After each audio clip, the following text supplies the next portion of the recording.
tutukan na natin. Hindi ko sinasabing tapos na, pero huwag natin pangunahan yung panahon. Kung merong nagmamahal sa'yo, ingatan mo yung feelings. Diba? Huwag mo saktan, tapos paulit-ulit mo pang gagawin.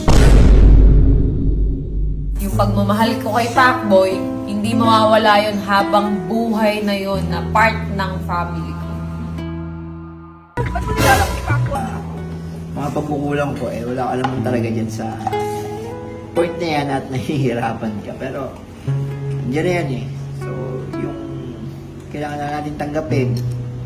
At kailangan ko rin siyempre tanggapin yung mga bagay na mali ko. Pero kailangan talaga maging tatag. Siyempre, hindi pa rin ako, para sa akin hindi ko pa rin, siyempre, sinasara yung